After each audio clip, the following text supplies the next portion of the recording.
विराट जी, आपका तो नाम भी विराट और काम भी विराट। नमस्कार आप सर। दुबई में से आज समय निकाला और वहाँ तो ये खेल आपका बड़ा तनावपूर्ण रहता है। उसमें भी आपने और अपनी भाग-दौड़ भरी ज़िंदगी में अभी जो फ़िटनेस रूटीन फ़ॉलो करते हैं,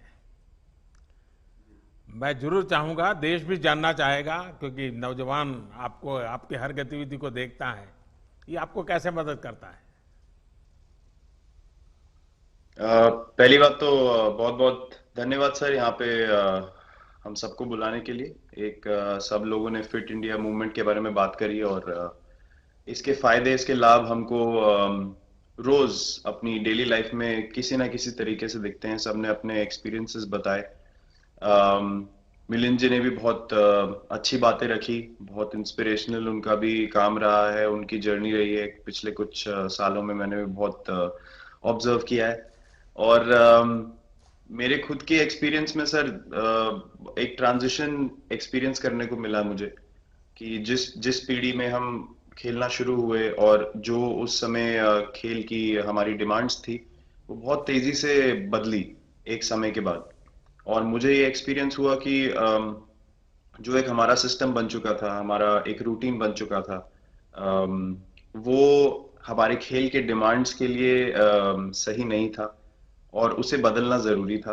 क्योंकि हमारा खेल बहुत तेजी से आगे बढ़ रहा था और मुझे ऐसा महसूस हुआ कि हम कुछ फिटनेस के पॉइंट ऑफ व्यू से पीछे छूट जा रहे थे। हमारी स्किल में कभी कोई प्रॉब्लम नहीं थी।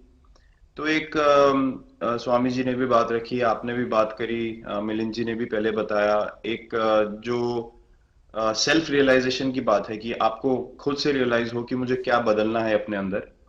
तो मुझे वो एक समय पे खुद भी एक्सपीरियंस हुआ कि नहीं, फिटनेस जो है वो प्रायोरिटी होनी चाहिए। और अगर मैं आपको ऑनेस्टली बताऊं तो पहले खेल को अच्छा करने के लिए फिटनेस मैंने शुरू करी, लेकिन आज अगर प्रैक्टिस मिस भी हो जाए तो मुझे इतना खराब नहीं लगता। लेकिन अगर फिटनेस सेशन मेरा मिस हो जाए या एक्टिविटी मिस हो जाए तो मुझे ज्यादा खराब लगता है।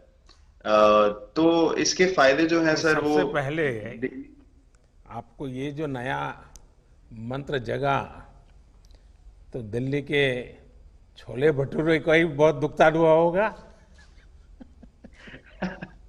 बहुत ज्यादा सर। मतलब जो अभी हमने थोड़ी देर पहले बात करी कि हमारा जो नेटिव डाइट है, एक जिस रीजन से हम आते हैं उसका जो हम वो खाते हैं, उससे मैंने कभी एक्सपीरियंस नहीं किया कि हेल्थ इश्यूज हुए हो या किसी को कोई बीमारियों का सामना करना पड़ा हो। मेरी खुद के एक्सपीरियंस में मेरी नानी, मैंने बहुत समय तक देखा, इतनी ज्यादा उम्र में भी उनकी हेल्थ हमेशा ठीक रही। हमेशा उन्होंने घर का सिंपल खाना खाया। तो मैं जब पला बड़ा तो शहरी खाना, मतलब बहुत ज्यादा बाहर का खाना होता था। खेलने कूदने जाते थे तो आते जाते बहुत सारी चीजें ऐसी खा ली कि जो हेल्थ पॉइंट ऑफ व्यू से अच्छी नहीं है।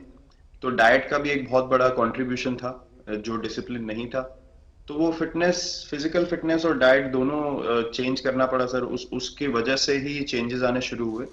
और मैं इस चीज से इसलिए रिलेट कर पाता हूँ क्योंकि जैसे हमारे खेल में चेंजेस आए, आज की लाइफ की भी डिमांड्स बहुत ज्यादा हो गई हैं, बहुत हेक्टिक हो गई है लाइफ। तो अगर हम अपनी फिटनेस को उस पेस के साथ नहीं रखेंगे, सिंक में नहीं रखेंगे, तो हम पीछे छूटते चले जाएंगे। तो अगर हम लोग अपनी फिटनेस को नहीं इंप्रूव करते तो हमारे खेल में भी आज हम बहुत पीछे छूटते चले जाते हैं। क्योंकि आप सिर्फ अपनी स्किल पे डिपेंड नहीं कर सकते। आपका जो मेंटल स्ट्रेंथ है, वो आपका शरीर कितना तंदुरुस्त है और आपका दिमाग कितना तंदुरुस्त है, उस दोनों का एक कॉम्बिनेशन साथ में चलता है। तो अगर मेरा शरीर सपोर्ट नहीं कर रहा है जो मेरा दिमाग सोच रहा है, तो मैं जो करना चाहता हूँ मैं नहीं कर पाऊंगा। तो आपके मुझे छोटे सामने छोटे कैलोरी चेंजेस। कम करने का भी तो चैलेंज रहता होगा और इतना बड़ा काम करने का भी चैलेंज रहता होगा। उसको कैसे हैंडल करते हैं? सर मैंने अभी जो अपने अनुभव में मैंने ये चीज एक्सपीरियंस करी है वो ये है कि खाने के बीच में समय देना बहुत जरूरी है। हम लोग बहुत बार खाते हैं और फिर बड़ी मील के बाद वो छोटा छोटा खाते चले जाते हैं पूरा दिन। तो वो जो हमारा सिस्टम है, उसको कहीं प्रोसेस करने का मौका ही नहीं मिलता खाने को, और रात तक हम खाते चले जाते हैं। तो मैं जब छोटा भी था तो 11:30 12 बजे डिनर हो रहा है, उसके बाद मीठा खा के एकदम सो गए। कुछ एक्टिविटी नहीं, कुछ उसके बाद वॉक नहीं। तो आई थिंक ये छोटी छोटी चीजें जो है जो बहुत मैटर करती हैं कि आप अपने अंदर के सिस्टम को भी कितना समय दे रहे हैं उस खाने को प्रोसेस करने के लिए जो आप खा रहे हैं। तो उसके लिए अवेयरनेस बहुत जरूरी है कि आप किस वजह से कर रहे हैं। आप अपने आप को ओवरऑल फिट रखने के लिए कर रहे हैं या फिर सिर्फ वेट लॉस के लिए कर रहे हैं, जैसे अभी रुजुता जी ने बोला। तो प्रायोरिटी बहुत जरूरी है अपने दिमाग में कि आप आपकी इंटेंशन ठीक होनी चाहिए, फिर अकॉर्डिंगली आपके रिजल्ट्स भी वैसे ही आएंगे बाहर।